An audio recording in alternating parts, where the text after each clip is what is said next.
never received any sum of money for any match that I've been involved in since playing in 1991 or 92 for South Africa the first time, and that I've never ever approached any of the players and asked them if they wanted to fix a game. Hansie Cronje was given between 10 to 15,000 US dollars, which he took home, and as of today he has not deposited the money or put it into account, but he did receive that money. Hansie has denied all allegations of match fixing by himself. He made it clear that at no stage has he received any financial benefits from such alleged incidents of match fixing. We just got to Fan Court. I brought the move down in the March, and then I joined up with him in Dubai, and we went back to Bloemfontein on the 1st of April, April Fool's Day, and Hansie went to see our Bloemfontein house for the last time, all empty. And I remember he was very emotional. It was an emotional time for him, I think, to leave Bloemfontein behind. And we drove in my car and we came up here, and that's when he first saw the Fan Court house finished with all our furniture in it. He was very excited. It was one of his dreams come true. And then he had a single wicket tournament in Cape Town. So I think we spent 2 nights here and then back to Cape Town, came back, and then the very next day the news broke. But we were busy packing to go to the beach, and I remember the phone call came. I think Hansie was upstairs in the study, and I just remember him said, "No, Doc, that's not true." There were newspaper reports from India saying that he was involved in match fixing, and you know, the first thing that I thought of when I heard about these newspaper articles was ridiculous. Apart from my father-in-law, who was the first one to say, well, hold on, something's not right, the rest of us were probably in denial, you know, like probably the rest of the country. You know, there's no way, Hansie wouldn't be involved, you know. A reporter from the Citizen had come to me and suggested there could be something. And I phoned Hansie and he said there wasn't. And I then went back to the Citizen newspaper and said there's definitely nothing to it. They mentioned some of the other players, and I think he spoke to Nicky and some of the other guys. I could see that he was very tense and obviously very upset, because it was just before the games against Australia started in Durban. He was meant to leave the very next day, or in 2 days' time. And I thought it was just terrible, these allegations. Maybe it's a plan of the Australians to get them all rattled and shaken up. And then 3 days after the articles first got into the newspaper, my dad called me early one morning and I could hear something wasn't right. And he said to me, Hansie had written a fax through the night and sent this fax to a few different people. And he says that he admitted that he was involved with Indian bookmakers. He denies match fixing. Our information is that it detailed providing information and forecasting. You know, he tried to sit in a team meeting with us and say that he hadn't done it. And I mean, I think we pretty much all knew that he was lying at that stage. And then about 3 o'clock that morning, I mean, he stood up in the team meeting and said, "I didn't do it, and I need you Oaks to back me."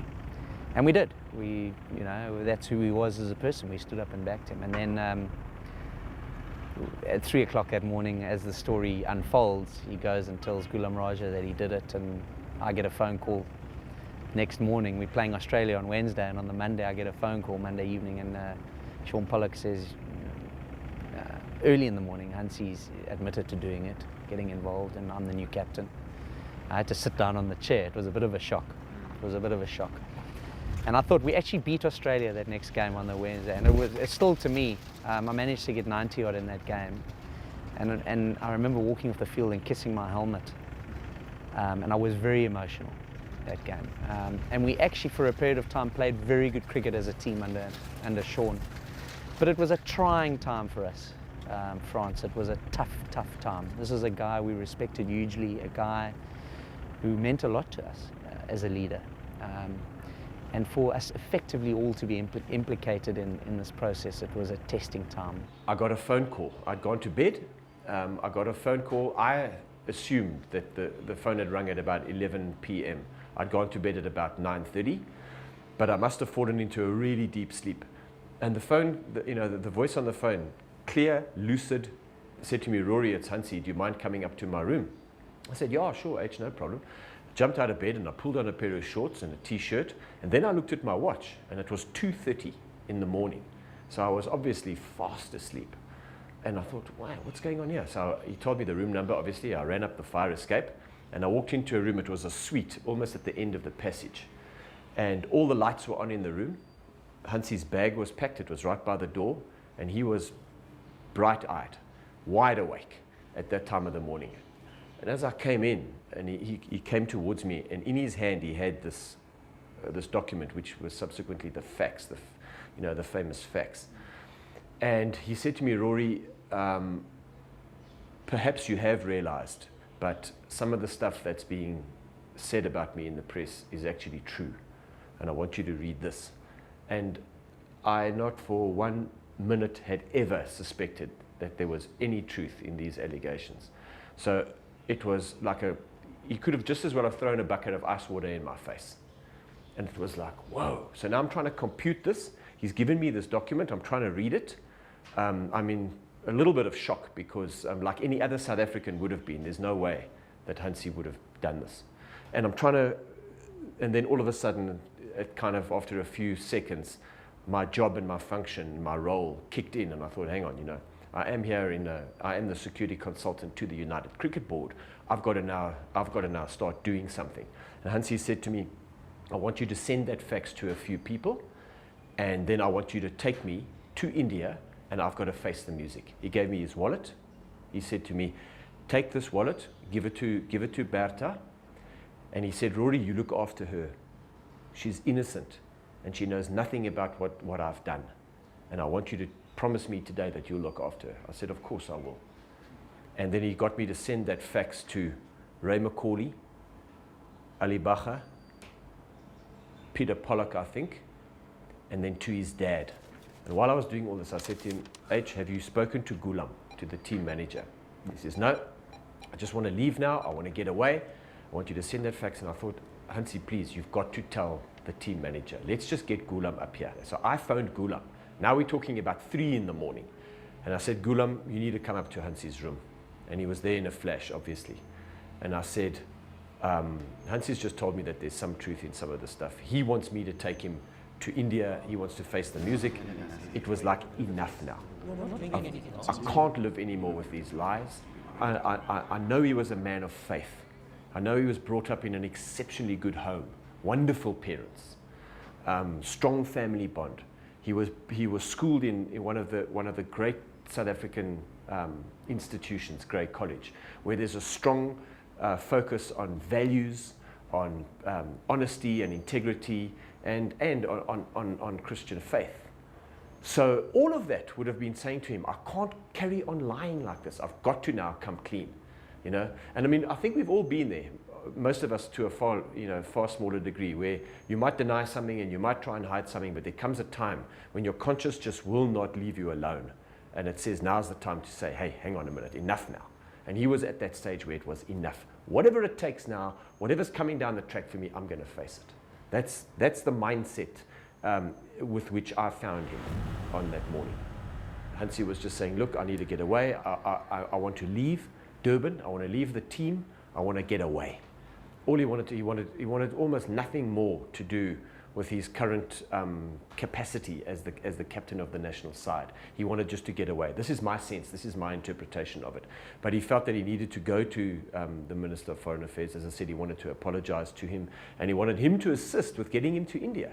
And that's when I said, Ray van Staden and I were on the phone a few times, and I said to him, Ray, you've got to get Hansie some legal advice here. There's no way we're going to be sending him to India for what, I got a phone call the early hours of the morning. Rory asked me to come through to to one of the hotels here in Durban.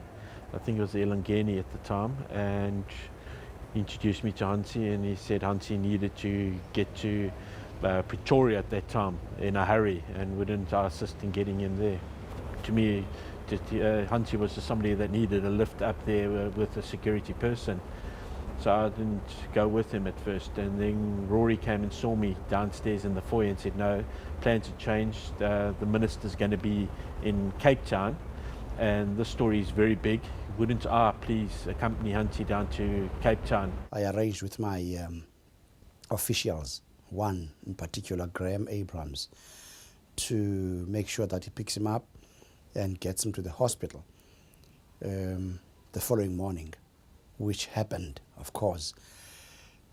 But Graham then came to my ward to say, I've never seen such a huge contingency of media as we saw it at the airport, because they picked it up that he's coming to see me.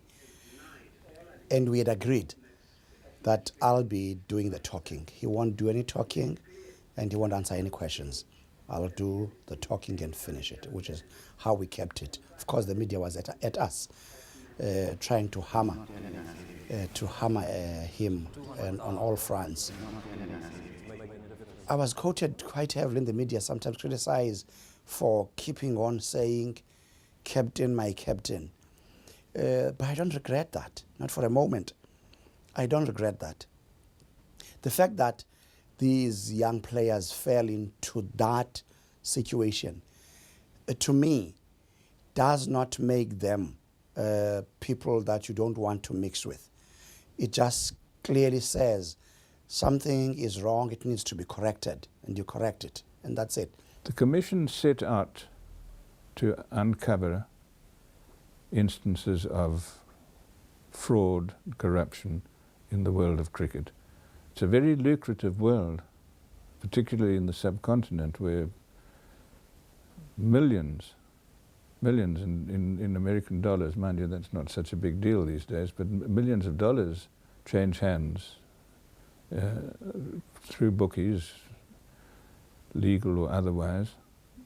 It's disputable whether the Commission covered everything, as you put it. It certainly didn't. It wasn't looking to do that. Really, whether there was one incident or 10 or 100, it didn't really take my inquiry any further. But in the confined space of what we were considering, the truth emerged. Hansie, I want you to remember, I think it all started in a game that was meant to be a benefit game in India.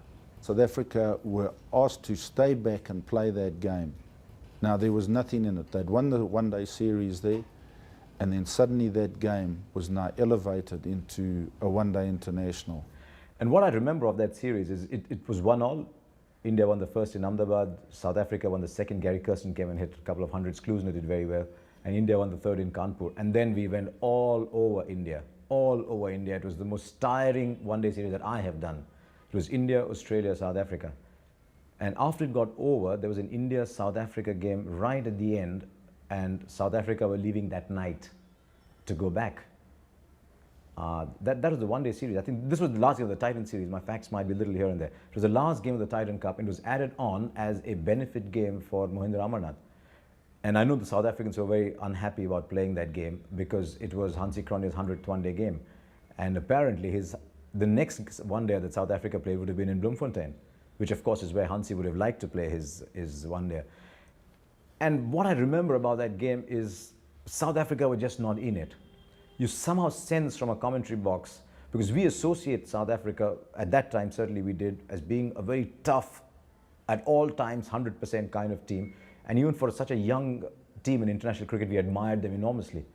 And you just sensed they weren't there. I mean, the shot that Hansie got played to get out, he just sort of chipped it, it went up. He didn't seem to be particularly bothered about getting out, he just walked back.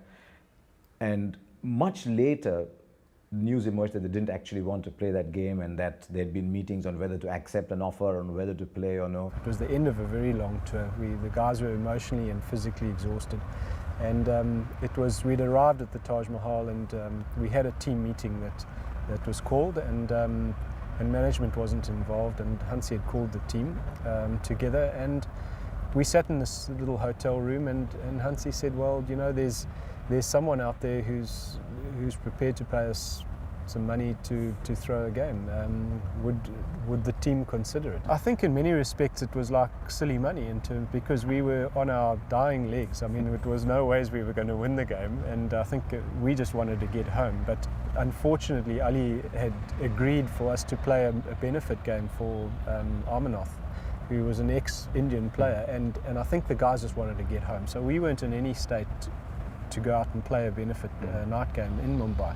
But with that as a backdrop, I think Hansi thought it was quite funny that someone was prepared to pay us money.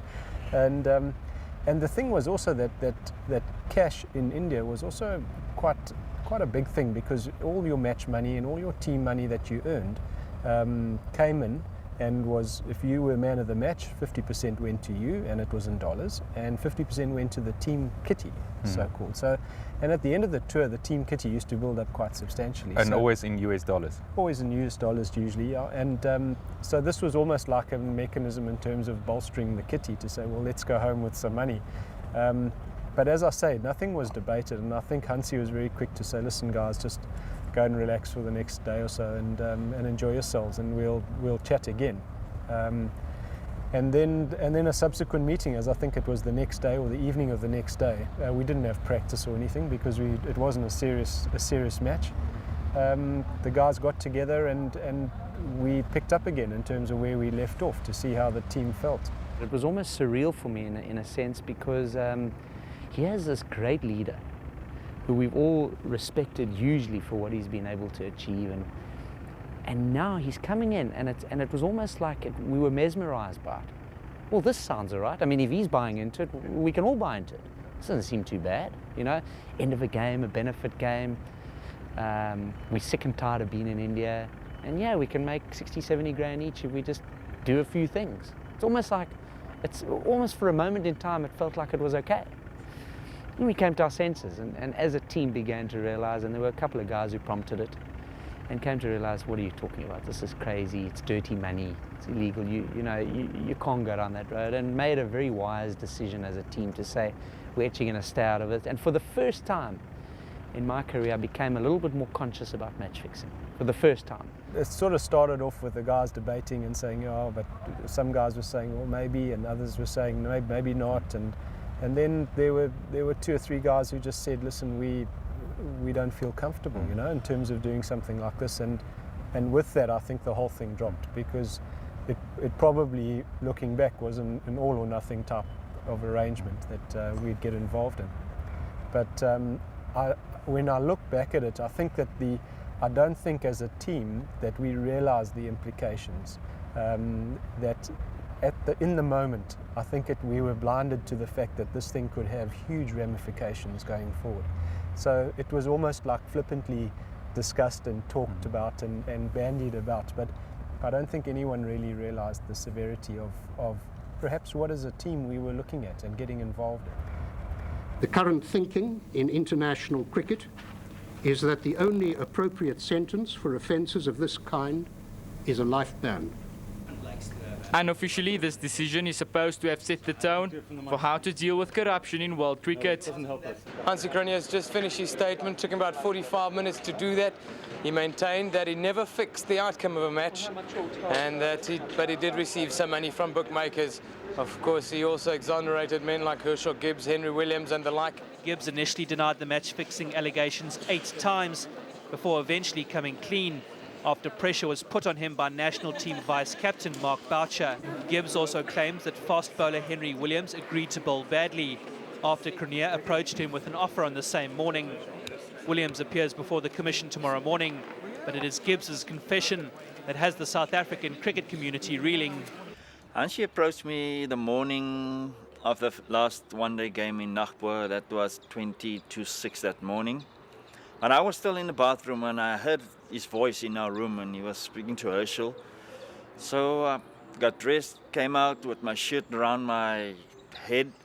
So Hansi asked me with a best smile on his face, H, are you ready for the game? I said, yeah, I'm fine, but I've got something here we have to do. He said, throw a game. But the smile on his face tells me that he wasn't serious about it, so I just went on and said, yeah, let's throw the game. So he was talking about money and and stuff. And I also thought to myself, man, is this man, is he serious or is he still making a joke and stuff? But when all this erupted in South Africa, I think it was the 7th of April 2000, and I thought by myself, geez, where did I let myself into now? Because then this thing is serious. He was serious, and I didn't even know it. So I actually was involved. I committed myself in a joking manner, and now all of a sudden I find myself in trouble. But the game itself went on. We scored 320. We were supposed to score 250. And Herschel went ballistic. Herschel got a 70 of 50 balls or so. But nothing went according to the plan, the fixing plan. We just outplayed them, we just clubbed them. I mean, he persuaded players to throw a game. The fact that they didn't was fortuitous. The reasons why it happened, there may be mitigatory factors, put it that way, but at the end of the day it was wrong. He knew it was wrong. It was wrong. And in that sense, it was a betrayal. There was a lot of, this is one guy's problem. Hansie Cronje was corrupt, and therefore we get Hansie Cronje out of the game and the problem resolves itself. My point was that it was never that simple. It's not that simple. It was not that simple then. It's not that simple today. Because Hansie Cronje being what he is does not define the problem. What actually defines the problem is that from all that I'd read and heard about Hansie, what his teammates had talked about, what some members of the team management had talked about, Hansie was a guy driven to win. You had to ask yourself at some point, what takes a guy like that and makes him willing to sell out that driving ambition of his? What makes him willing to sell out his team? A team that he ferociously guarded and drove towards victory. You can't just say that it's a character quirk and leave it at that. We all know it comes out on the film that the first time we got approached was to lose the test match they were already losing. It's a bit like a rugby match. It's already 53-20 with 2 minutes to go, and you're saying, look, I'll give you some money to lose the game. Hansie refused, obviously, as we know, and then when you get back to your hotel room, there's $30,000 cash tucked on your bed or under your door. What do you now do with it? Do you take it down to reception? Do you take it to the police? We're talking India now. I'm pretty sure that money wouldn't have lasted at reception very long or with the police. So what do you do with $30,000 cash? And obviously he kept it, and once you keep it, you're involved. You're sucked in, if you like. He told me about another game down in Cape Town against India. And he said that they were playing the test match down there, and they were sitting around all talking about the game. And there was an Indian guy there that was sitting with them, and they were all talking about it. And we were all trying to predict what's going to happen. We'd love to know who's going to win the World Cup that's going to happen in a few weeks' time. Are we going to get through the semi-finals? All that talk. And that guy said to him, who do you think, to Hansie, who do you think is going to win? And he said, we'll win in 4 days.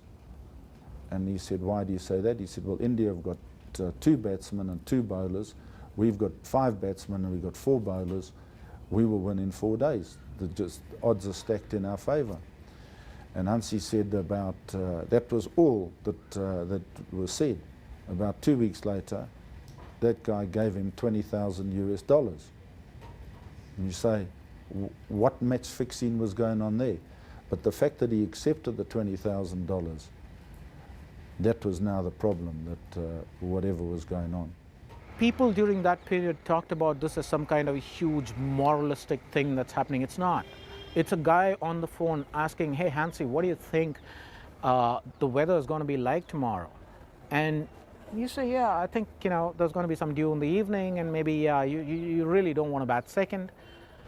And next thing you know, a bundle of cash lands up, and that's easy money. And it's money for doing things that you don't think makes a difference. We were talking about it the other day. We as coaches do it all the time. So you come and get interviewed as a TV just for the game, and they say, how does the pitch look? You say, no, the pitch looks good, and we're reckoning on about 250, 260. straight away, that's the sort of things they can take in and bet on, because obviously if you bet above that or below that, you can make some money. And these guys obviously bet a lot of serious money. For the bookies who knew particular things in advance, they would obviously stand to gain much more. Whether they knew the composition of the team, or if they knew if they had kind of influenced certain players to play a particular way, or if they had influenced even a few players to play in a particular way. So it would tremendously increase their scope for making money. And there was at that time, obviously, from what we come to know and much earlier, a tremendous kind of temptation to influence the course of some of those things, so that they could kind of reap a lot of benefits while betting.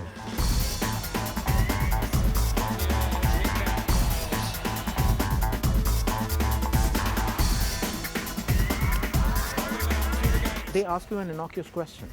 You answer that and you get some money, which is spending money in your pocket. It's for doing nothing at all. And the next thing you know, they ask you another question. It's like, are you really going to play Sean Pollock and Brian McMillan in the game tomorrow? Do you think, just one all-rounder?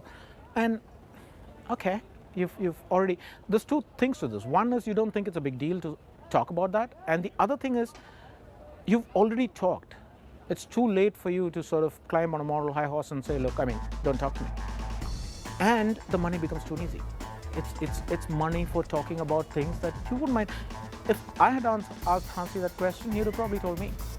The only difference between me and one of the guys who gave him money for that was that I was doing it as a journalist and he was doing it as a bookmaker.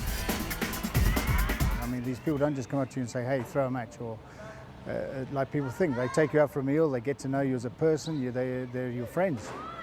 And then suddenly 2 years later they start saying little things like, what's a good score tomorrow? Who's going to be opening the bowling? And you agree to do it, and obviously that's how they start making their money. And then obviously as things roll like a snowball, it gets bigger and bigger as it rolls down the mountain. These bookies will do anything for you. If you like women, they'll get you the kind of women. If you like certain kind of B-grade actresses, they'll set up rooms for you. Okay, if you like a holiday in the Caribbean with your